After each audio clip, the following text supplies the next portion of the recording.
Un gusto saludarles a todos ustedes nuevamente, hermanos y hermanas, en este día, miércoles 22 de enero.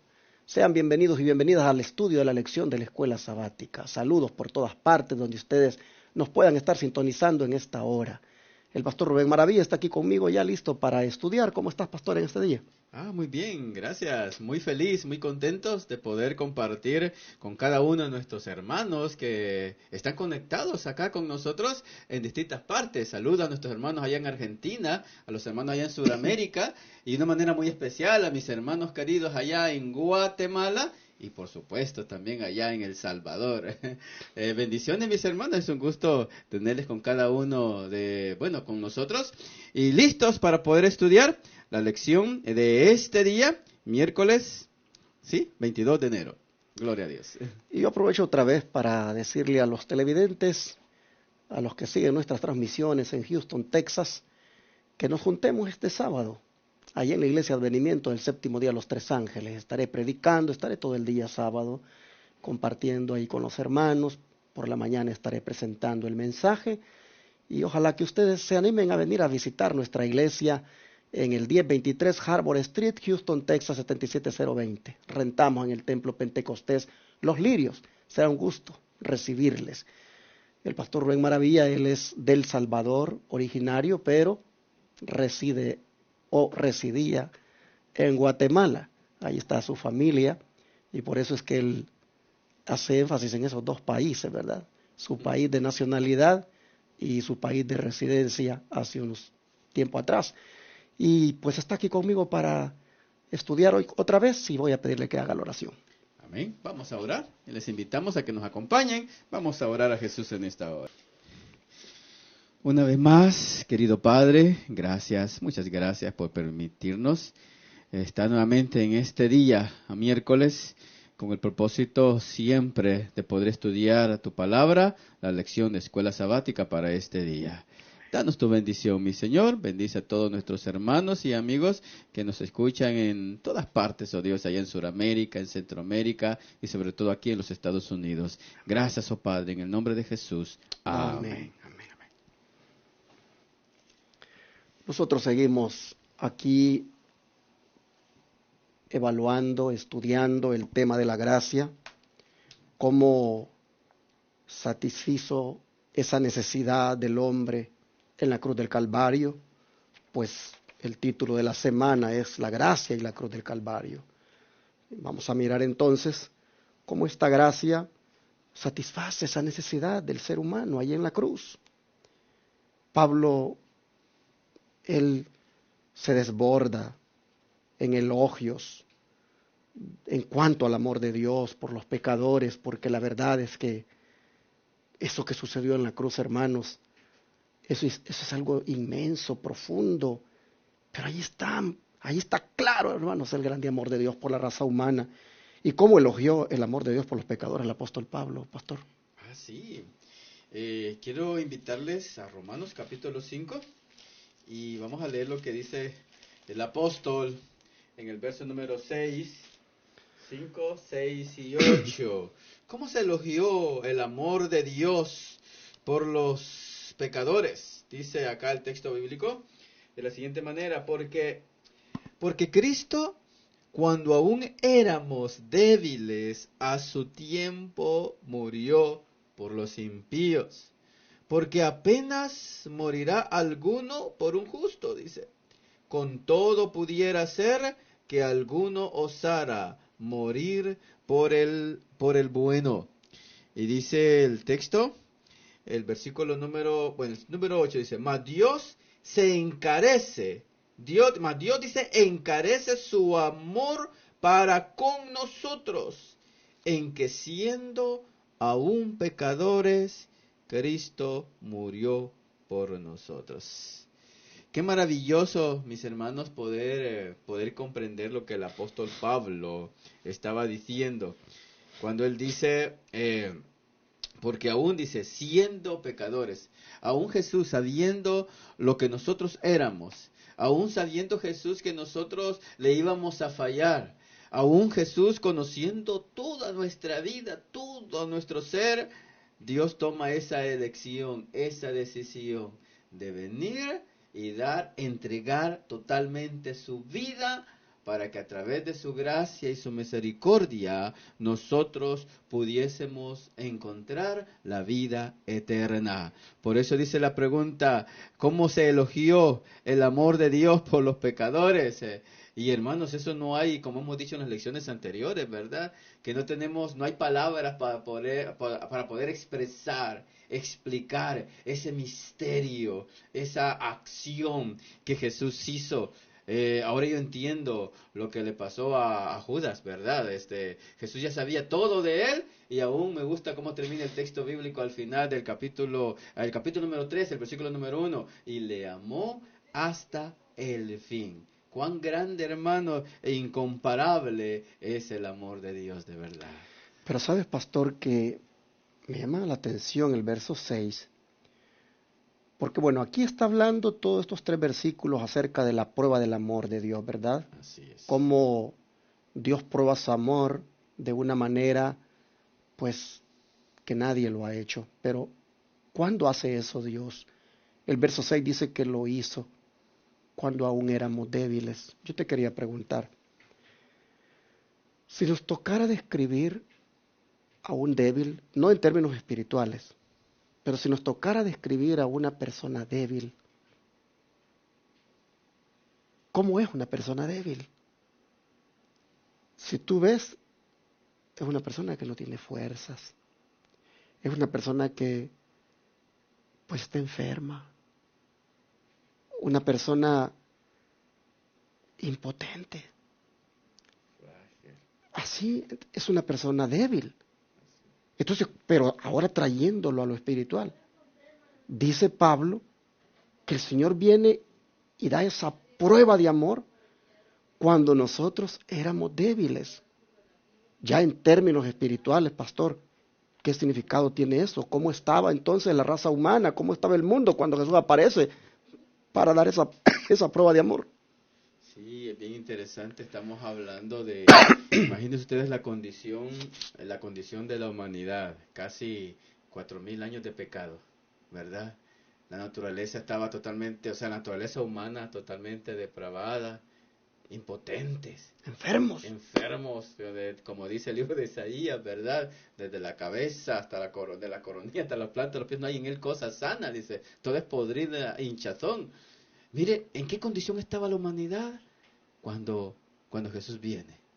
Dándonos esperanza, dándonos consuelo.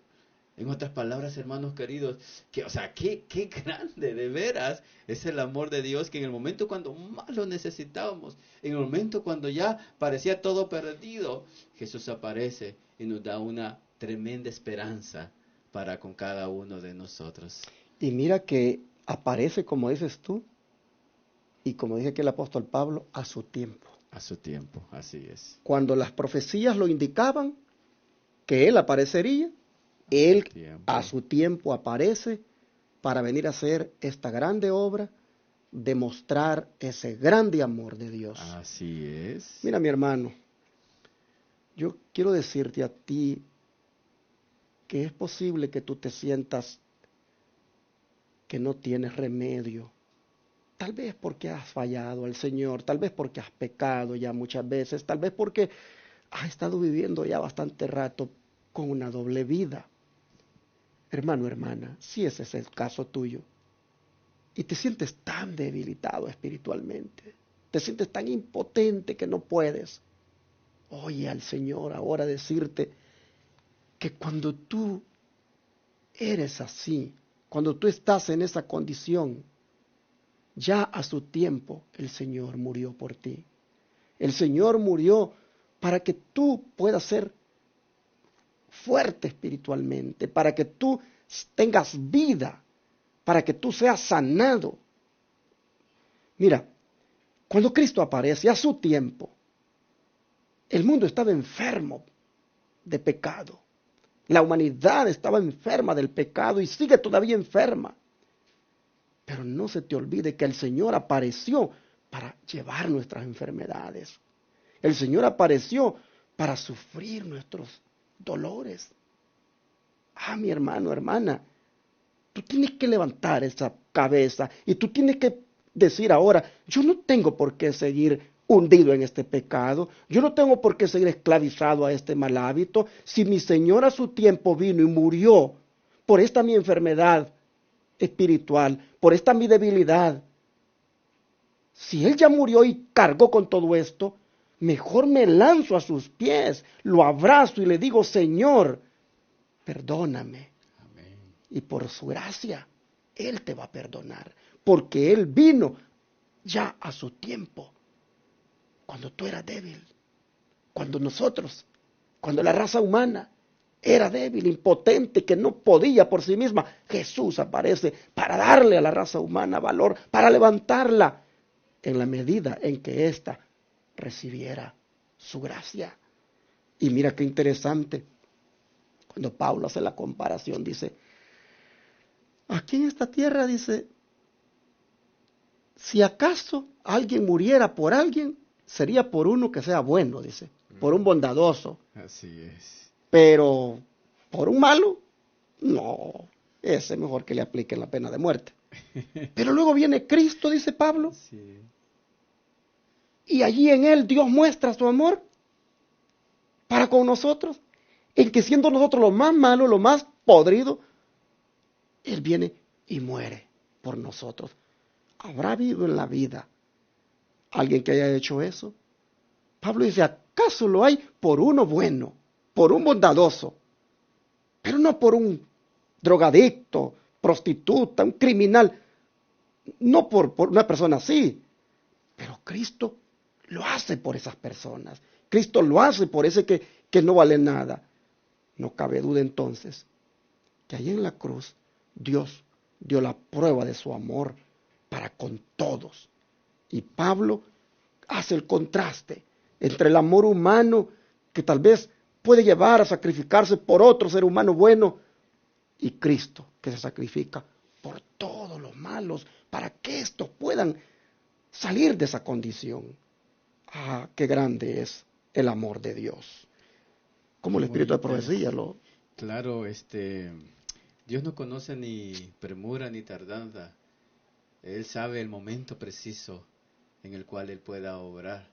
Y por eso yo quiero decirte a ti de que no importa la condición en la cual tú te encuentres, a lo mejor estás caído, pero en el nombre de Dios levántate. Dios Amén, ya amén, demostró así es. su amor, de que te ama, que tú eres muy importante. Tal vez entre las personas tú no eres tan importante, pero ¿qué importa? O sea, para Dios tú eres lo más importante en este mundo. Por lo tanto, tú puedes levantarte. Y quiero compartir esta porción del Espíritu de Profecía que dice así en el Ministerio de Curación, página 119.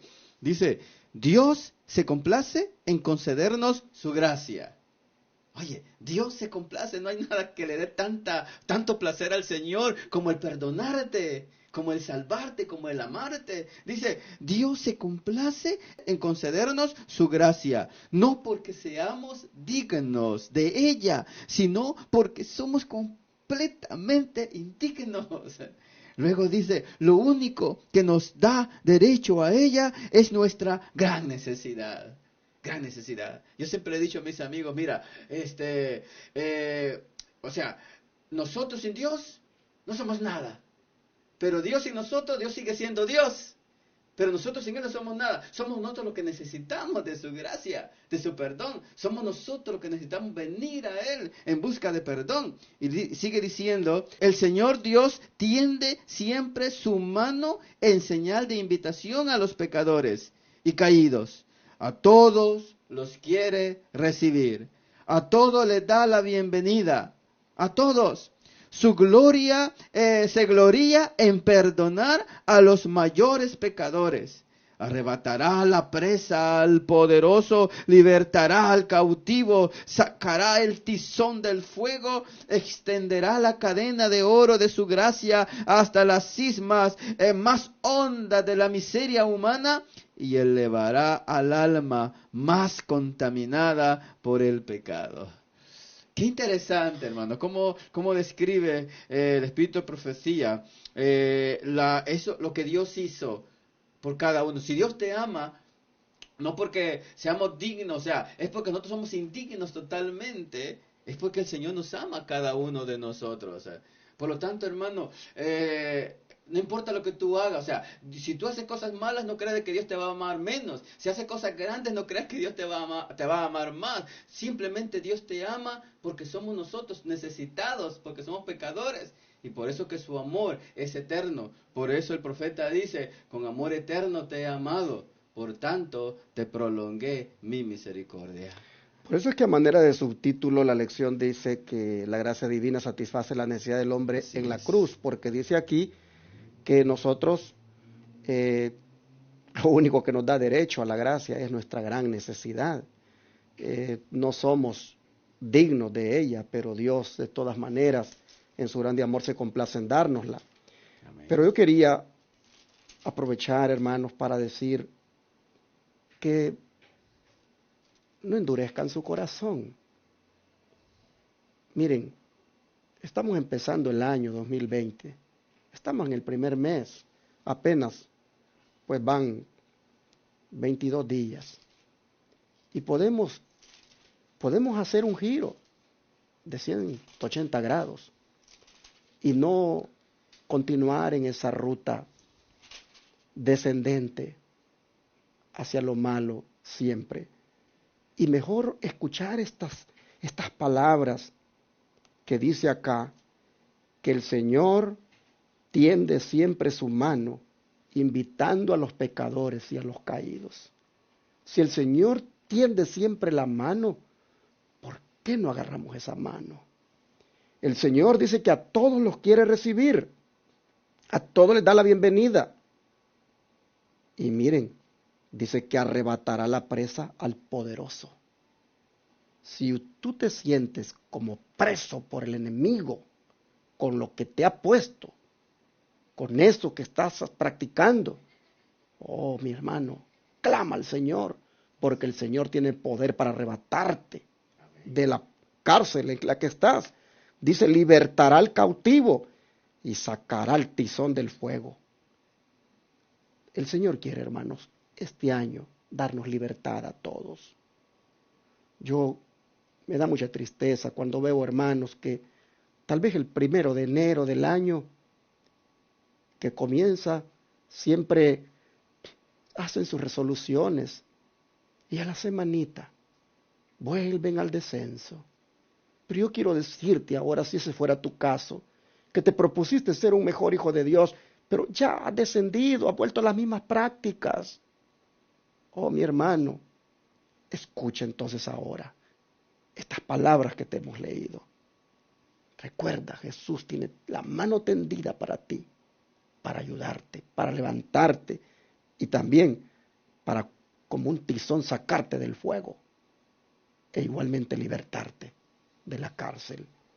Así nosotros vemos que esto es posible solo por el grande amor de Dios, que Pablo al compararlo dice, Dios lo muestra, dice. Amén. Dios lo muestra Amén, amén. en que siendo aún pecadores, Cristo murió por nosotros. Y cuando Cristo murió por nosotros, ¿qué palabras pronunció allí en esa cruz, pastor? Dice en el libro de San Juan, capítulo 19 y el versículo número 30. Cuando Jesús estaba ya terminando su misión, después de 3 años y medio, predicando, favoreciendo a la humanidad, amando a la humanidad, ya en la cruz, vemos nosotros lo que dice el versículo número 10, el versículo número 30, dice, y cuando Jesús tomó el vinagre, dijo, consumado es. Y habiendo inclinado la cabeza, entregó el Espíritu. Qué palabras con un tremendo significado. Quiero unir mi comentario con lo que dice acá este párrafo que quiero leerles ahorita. Dice, cuando Cristo pronunció estas palabras, se dirigió a su Padre. Cristo no estuvo solo al hacer este gran sacrificio. Fue el cumplimiento del pacto hecho entre el Padre y el Hijo antes de que se pusieran los fundamentos de la tierra. Qué interesante, mis hermanos. Dice, el pacto ahora se estaba consumando plenamente. Se alcanzó el clímax. Cristo estaba consciente de que había cumplido al pie de la letra el compromiso que había asumido. En la muerte fue más que un vencedor. Se había pagado el precio de la redención. Hermanos queridos, qué interesante ese plan de la salvación que tuvo su origen antes de que Dios creara nuestro mundo, Adán y a Eva. Yo me imagino, ¿verdad? A Jesús allí ofreciéndose ante el Padre. Mira, si Adán se desvía o quebranta yo voy allí, o sea, quebranta los mandamientos, yo personalmente voy a ir, Padre, ¿verdad? Yo voy a ir a morir en lugar de él. O sea, un pacto, hermano querido, un pacto en el cual ya estaba establecido desde antes de que fuesen los fundamentos, fuesen puestos los fundamentos del mundo, ya existía ese contrato, ese pacto que Jesús había hecho con el Padre, de que Él iba a venir a este mundo a poder rescatar al hombre de la maldición del pecado. Y continúa diciendo por acá, cuando Cristo clamó, consumado es, todo el cielo triunfó. Terminó el conflicto entre Cristo y Satanás acerca de la ejecución del plan de la salvación.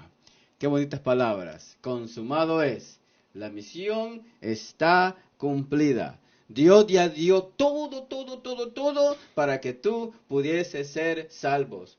Por eso que nosotros concluimos al final, digo yo, y qué interesante eso, pastor, si la gente al final si se llega a perder, es porque quieren, digo yo, ¿verdad? No por falta de recursos, no. O sea, Dios ya dio un sacrificio completo, para que todo aquel, por eso el texto de San Juan 3:16 dice, para que todo aquel que en Él crea, para que todo aquel que en Él crea no se pierda, mas tenga vida eterna.